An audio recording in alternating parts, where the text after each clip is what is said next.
Hello po, mabuhay ang Pilipinas. Ako po si Sheila Madrazo Omar, RN.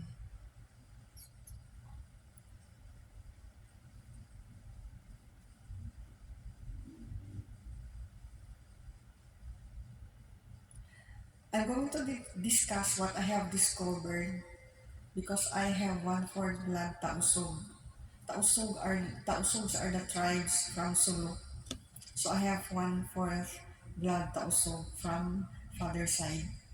So I'm going to discuss about the part 1 of the deadliest Sabah issue of Tausugs.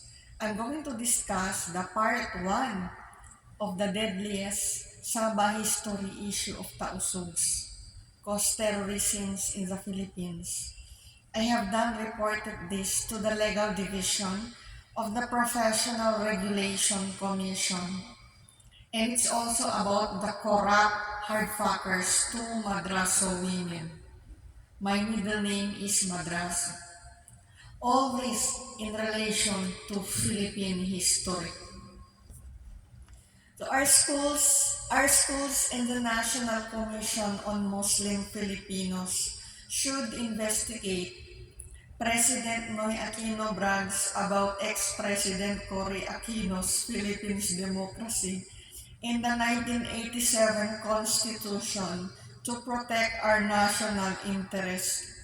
But when Senator Ninoy Aquino released the Jobida massacre story of Tausugs, Moros, and Corregidor last 1968, then spread by Chinese historian Professor Chao Chua.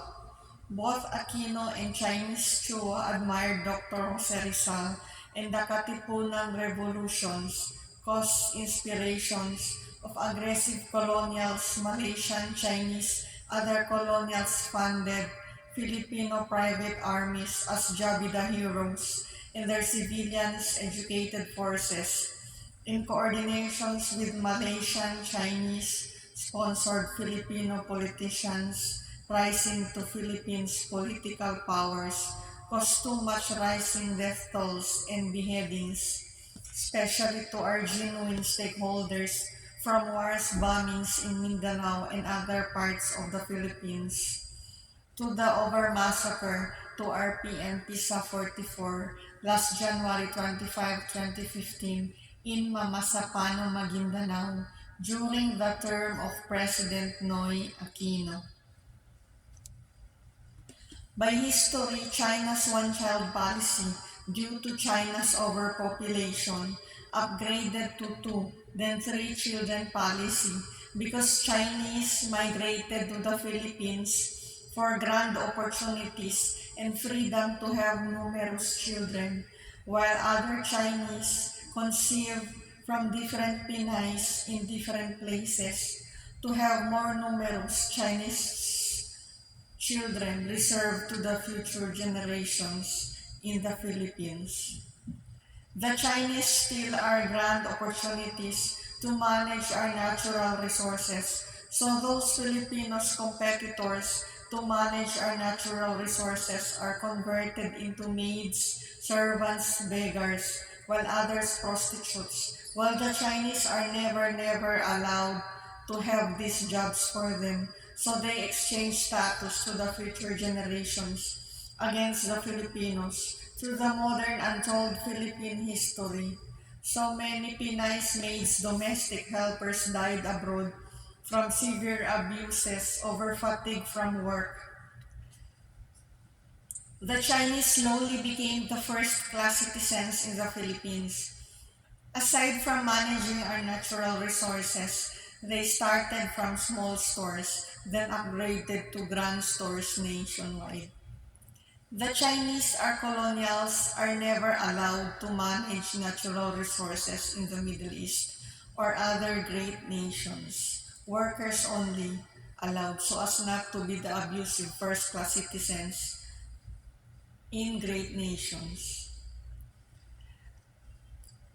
The Filipinos work overseas monitored with CCTV under strict foreign nations laws with POEA contract. while the Chinese managing our natural resources in the Philippines, the Chinese make their own laws. So, the Jabida massacre story of Ninoy Aquino spread by Chinese historian Xiao Chua about the Jabida massacre story of Tausugs happened in Corregidor last 1968. So common sense, whoever benefited, sino mang nakinabang, so common sense, kung sinong nakinabang or whoever benefited from Ninoy Aquino and Chinese Xiao Chua's Jabida massacre story of Tausugs in Corregidor last 1968 were the real masterminds to the killings of Moros in Corregidor.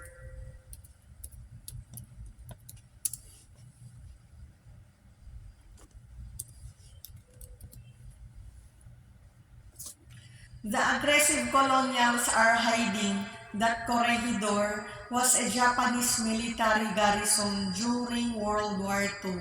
So many Pinays were gang raped and other Pinays were kidnapped and gang raped in Corregidor done by the Japanese soldiers.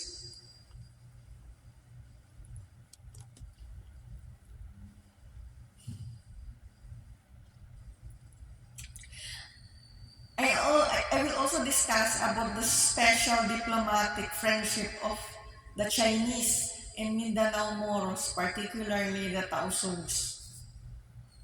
As early as 1470, the Moros in Mindanao have special diplomatic friendship with the Chinese in China. As proof, Mindanao Sultan Batara, Sultan Majahara Kalamanting, and Sultan Prabhu have made state visit to China with other hundreds of Mindanao Moros, and they were welcomed by the Chinese with grand festivities and precious gifts, headed by Chinese Emperor Yunla during the Ming Dynasty. Sultan Batara brought his 2 wives and children to China.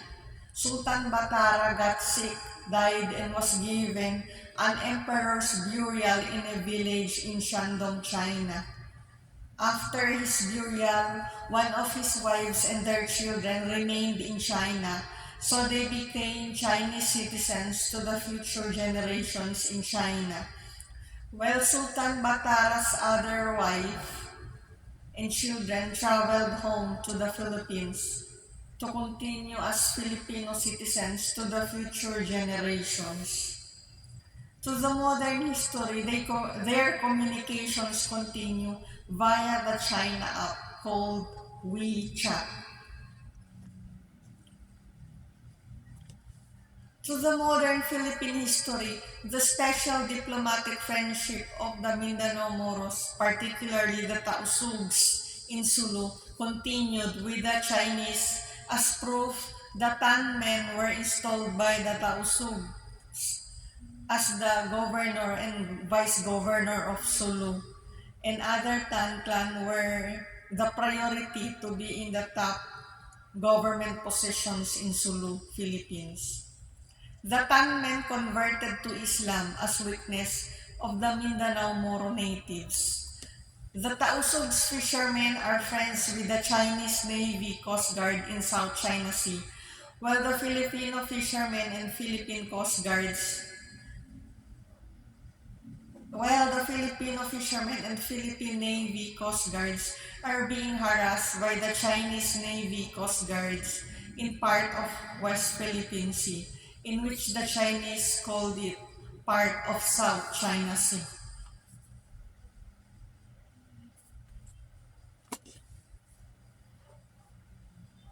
The Tausugs enjoy the benefits of being Chinese and Filipino citizens, and they can easily get NBI, police, and barangay clearances. The Chinese students in the Philippines are guided because they have Chinese schools for them nationwide. And they have the Chinese app called WeChat for them for their effective communications. Why can't the Tausugs realize all this? Many of them are proud, highly educated, and proud top 10 in PRC through Islam. May challenge yan, status given by Islam to them, so it's their obligations of the Tausugs, especially they are proud. Islam came earlier in Philippine history than Christianity. Then Tausugs, proud, highly educated, and proud top 10 in PRC, should investigate all this, then endorse to Christians or other religions. Be responsible. Ang daming namatay sa colonials, manipulations, China, Malaysia, and their collaborator nations to the over massacre to our PNP sa 44 last January 25, 2015 in Mamasapana, Maguindanao. Sa Tausug, galing ang problems of terrorism in the Philippines started from the history of Sabah issue of Tausugs and interference of China, of the Chinese, the Malaysia's competitor in Southeast Asia's modern colonization from the British War against the Chinese during the Opium War. The Chinese and British are competitors on colonization, and the evidence is the Opium War. Then peace talks ended the Opium War, pero kalokohan lang. What's the evidence? The British colonized Borneo states of Sarawak, Singapore, Malaya, including Sabah states, the British colonized Borneo states of Sarawak, Singapore, Malaya, including the Sabah state, through the 1878 Sabah Lease Agreement entered by the Sultan of Sulu with the British. So North Borneo, known as Sabah, later became under British colony. The Malayans from the Malayan state of Borneo got jealous of the British aggressive colonization in Borneo states. So the Malayan Heroes or MPLA waged years of wars against the British colonials until the British gave up. So the Malayans formed the Cobbled Commission for the United Nations to determine whether the citizens of Sarawak and Sabah favored their territorial inclusions to the Federation of Malaysia through the plebiscite, while others called it referendum. While referendum was conducted in Singapore, accordingly mostly favored, so the Federation of Malaysia was successfully established in last 1963, a new nation fully recognized by the United Nations called the Federation of Malaysia or Malaysia. According to the British, they granted independence to Malaysia.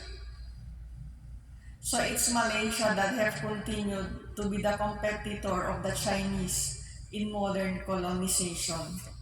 What the Chinese did, so since Malaysia was formed in 1963, composed of the Borneo states of Malaya, Sarawak, Sabah, and Singapore, formed new nation called the Federation of Malaysia, or Malaysia, established last 1963. Since it's the Chinese that have continued to be the competitor of Malaysia in modern colonization in Southeast Asia, what the Chinese did was they interfered with Singapore. That's why last 1965, Singapore separated from Malaysia. Singapore then established a fully independent nation.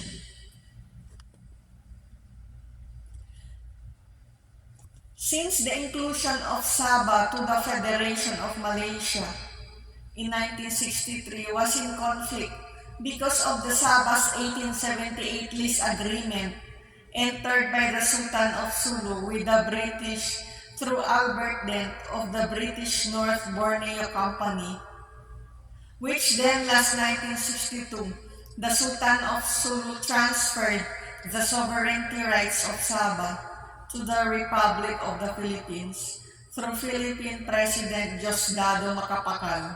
Then by 1963, President Macapagal accepted the inclusion of Sabah to the Republic of the Philippines. President Macapagal challenged Malaysia to bring the Sabah Issue of Tausugs to the United Nations. But instead, this just challenged Malaysia to retaliate. The Malaysian government waited for next Philippine President Marcos, who took over the Sabah Issue of Tausugs. Until Senator Ninoy Aquino released the Jabida massacre story of Tausugs in Corregidor last 1968.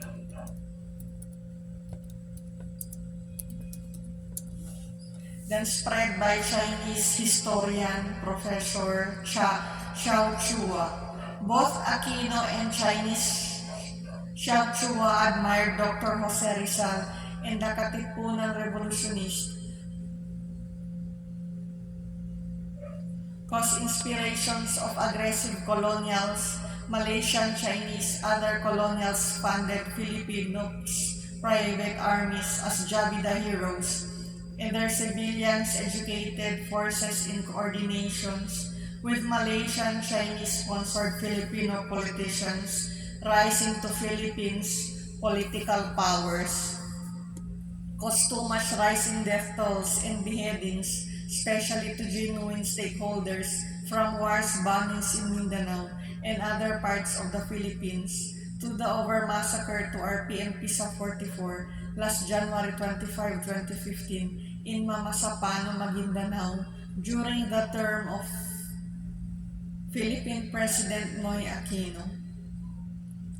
By history, China's one-child policy. Again, by history, China's one-child policy, due to China's overpopulation, upgraded to 2, then 3 children policy, because the Chinese migrated to the Philippines for grand opportunities and freedom to have numerous children, while other Chinese conceived from different Pinays in different places to have more numerous Chinese children reserved to the future generations in the Philippines. The Chinese still are grand opportunities to manage our natural resources. So those Filipinos competitors to manage our natural resources are converted into maids, servants, beggars, while others prostitutes. While the Chinese are never allowed to have these jobs for them. So they exchange status to the future generations against the Filipinos, to the modern untold Philippine history. So many Pinays maids, domestic helpers died abroad from severe abuses over fatigue from work. The Chinese slowly became the first-class citizens in the Philippines. Aside from managing our natural resources, they have started from small stores, then upgraded to grand stores throughout the Philippines. The Chinese or colonials are never allowed to manage natural resources in the Middle East or other great nations. Workers only allowed so as not to be the abusive first-class citizens in great nations.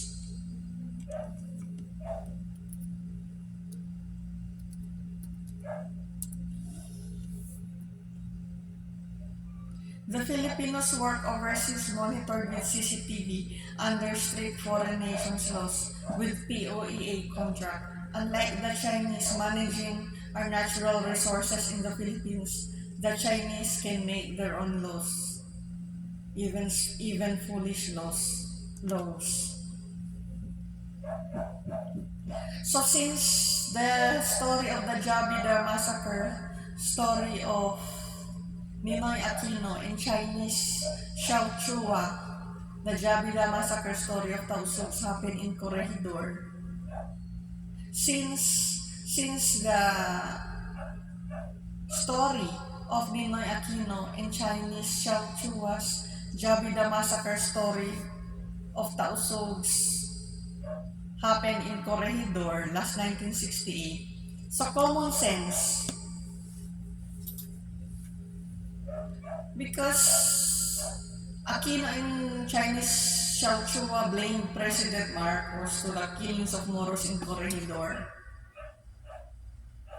Kaya nabuo yung mga private armies in Mindanao and other parts of the Philippines. Ang daming nangamatay to the over massacre to our PNP sa 44 last January 25, 2015 in Mamasapano, Maguindanao. So common sense, whoever benefited from Ninoy Aquino and Chinese Xiao Chua's Jabida massacre story of Tausugs in Corregidor last 1968 were the real masterminds to the killings of Moros in Corregidor. The aggressive colonials are hiding that Corregidor was a Japanese military garrison during World War II. So many Pinays were gang raped and other Pinays were kidnapped and gang raped in Corregidor done by the Japanese soldiers.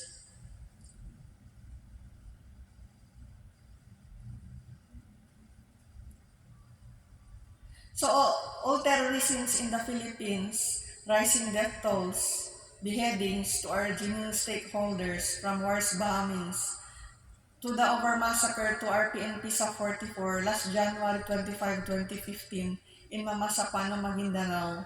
These all problems started from the Sabah issue of the Tausugs. I have discovered this because I have 1/4 blood Tausugs. That's why I expose all this. Again, the Tausugs, proud, highly educated, proud top 10 in PRC, or the Professional Regulation Commission. Then the Tausugs, these Tausugs should investigate all this. I challenge them.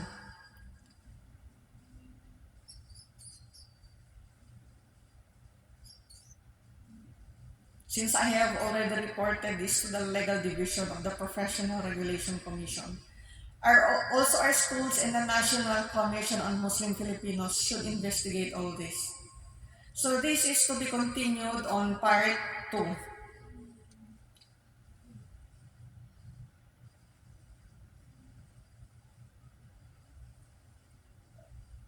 So it's all about the history of Sabah issue of Tausugs. Started the terrorisms in the Philippines to the over massacre to our PNP sa 44 last January 25, 2015 in Mamasapano, Maguindanao. And it's also about the corrupt hard fackers to the Madrazo women. All this in relation to Philippine history. I know because my middle name is Madrazo and also I have 1/4 blood Tausug from my father's side. And my middle name is, and I told already, my middle name is Madrazo. So, this is to be continued on part 2. See you on part 2.